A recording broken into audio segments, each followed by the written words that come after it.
So I've always tried to stay fit. When I was a kid, I danced ballet and jazz, and as I grew older, I grew to learn that I really liked long-distance running. So when a friend of mine came up to me and asked if I'd like to train for a triathlon with her, I said, sure. Now, normally, a person would look up a schedule and follow it, right? And those 13-week, 18-week schedules are usually get more challenging as training goes along. But the whole purpose of it is to have you prepared for the day of the race. So I intended to do just that. Weeks went by and I trained and grew to understand that there were some things I liked and some things I didn't. And so week 12 came, and I had a reality check. This was the routine I was supposed to have followed. Easy. Actually, I looked this up online, and it was a beginner athlete for, moms who have never done a triathlon. I said, I can do this. And so, a couple of things I found daunting were the open water swims. So I'm going to show you what I actually did. Well, the first thing is I started a little late. My girlfriends were 3 weeks ahead of me, so I started on week 4. And then I'm just going to show you what I did. Observe the green part, okay? I was very good at the off days. And if you look carefully, you're going to see that I definitely liked the running part. And I somewhat entertained the whole biking part. Now, to those open water swims. First one, I was supposed to swim in the bay. I said, no way, there are sharks. Not gonna happen.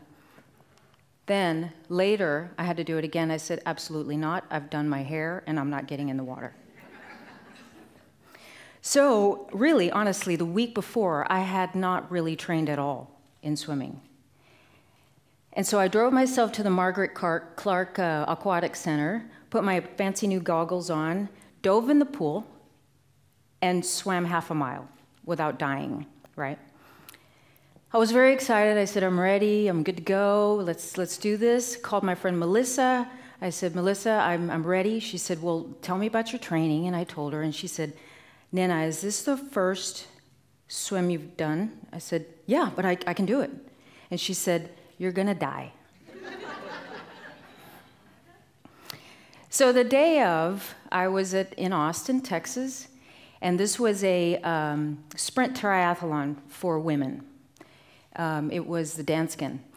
Anyway, it's a half-mile swim, it's a 12-mile bike ride, and it's a 3-mile run.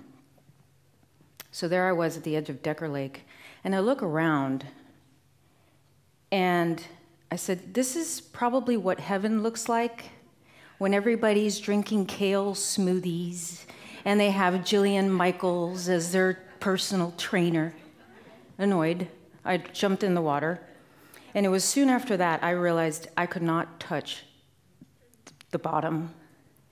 And then after that, I summoned every single swim stroke I had learned since I was 5 years old. I went from freestyle to side stroke to breaststroke to backstroke, which was a huge mistake because I went off course. And then I finally just went doggy style. I did. I dragged myself to the edge of the lake. I did it. I don't know how. Got myself on my mountain bike for a 12-mile road race. Yeah. Got through that, dropped the bike on. I said, I can do this part. No, it was very difficult. Legs, just fried. Somehow I managed to finish the 3-mile run. And so my girlfriends, they say, why don't we wait for the awards ceremony? I'm like, that's okay. So they get to my age group, and they tell me I get second place. I can't believe you believe me. No, I did not get second place. No way. So, what did I do wrong? And it's clearly I did not set my goal clearly, and I was not very committed. So if you look at research, it says you are more likely to achieve your goal if you're committed and you have a very high expectation that you're going to achieve it. Okay? The other very, very important part of goal setting is that you are specific. Think back to different times you've set goals, and you've said, oh, I want to lose weight, or, you know, I want to finish this degree, and that's about as specific as you get. Well, I don't know if some of you have heard of George Doran's acronym, SMART. It's an acronym that sets a framework for creating effective goals. And it can be applicable to performance improvement, personal development, and program management, and all sorts. So what I want to show you is how to use it, how to develop a SMART goal. And I'm going to give you an example that it's not as embarrassing, okay? This is a personal example. All right, first let's find out what SMART means. Okay. SMART means specific, measurable, assignable, realistic, and time-bound goals. Okay. So back in 2002, I had decided that I wanted to run a marathon. Never done it, but I had the time and I was ready. And I also had an example that had been set ever since I was a kid. My dad. My dad was a runner, and I call him, he's still a runner, because I define runner kind of differently than other people do, and I'll explain to you why in a second. So Dad was a runner. He started running when he was 40. He started running with his brothers and his brother-in-law, and was amazing. And we loved it because, you know, he'd go to cities and run, and we got to go on this little vacation with him. The reason I decided to run a marathon was because I had learned something very important from him, that running wasn't just running. Running was a way to meditate, to just think, to pray, to conquer goals, to get through hard times, to get through easy times, and just sometimes to have fun. So I said, I want to do that. I want to run a marathon. Now, how was I going to do it? I had to get specific. I had to get smart. So think about a goal that you have set in your life and how specific you've gotten with that goal. My goal was to run a marathon. If I were to get really specific, a better way to describe it is, I want to complete the Austin Marathon, right? Let's get specific. Okay, is it measurable? Well, I want to cross the line. That's kind of my triathlon experience. Okay, I don't want to die. Okay, no, let's get a little more specific. I want to complete this marathon in less than 4 hours. Now I had a goal. I was getting more specific. Is it assignable? Well, yeah, that's me. Nobody's going to run it for me. But in my case, there was someone else involved, my dad. My dad had promised me to run me in the last 6.2 miles. I depended on that. Is my goal realistic? Well, I want to qualify for Boston. Yeah, that's hard. So I said, no, let's do this. I'm going to run it at an 8:30 pace, which was a stretch goal. But remember, challenging goals are good. You've got to push yourself. So I said, I'm going to run it at an 8:30 and train some more until I can do an 8:24, and that will qualify me for Boston. And is it time-bound? Is your goal time-bound? Well, I said, I want to run it within a year. Nope. I'm going to run this marathon January 2002. So what did my goal end up being? I will run the Austin Marathon in January 2001, at an 8:30 pace with the goal of completing the race within 4 hours. That was my goal. Think about goals that you've set. Have you been this clear? How did I do? I ran the marathon at a 3:57 at a 9:03 pace. I think I did okay. And guess who ran me in? That's right. That was awesome. I learned so much from that training, took away something so significant that I've applied ever since. Running a marathon is not just running, it's about discipline, and there's so much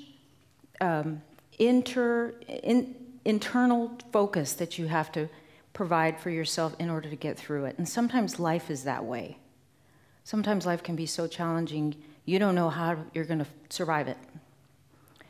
So I apply in my life things that I apply when I run and why I did this. And it's approach life strong and steady with purpose and focus.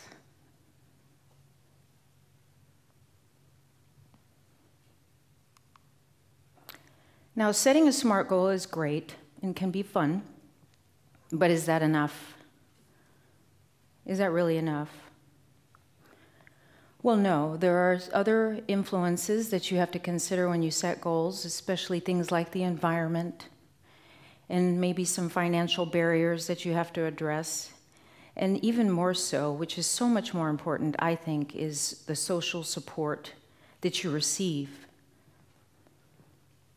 I learned young, I've had an amazing life in terms of social support because my parents have just been a great foundation for me. And I learned that social support can take you so far and just the sky's the limit.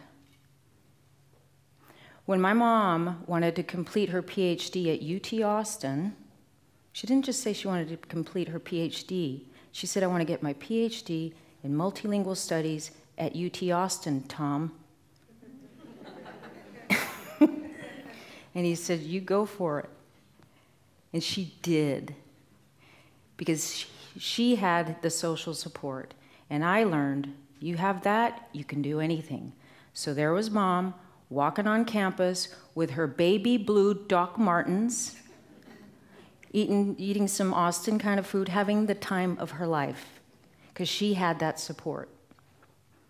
So having social support and all those others are very, very vital to setting goals, but one thing interests me a whole lot, and that is the way you visualize your goals. You hear a lot about this, but there's some real science behind it. They say that if you generate positive mental imagery, it can enhance the effort, the motivation, and the achievement of that goal.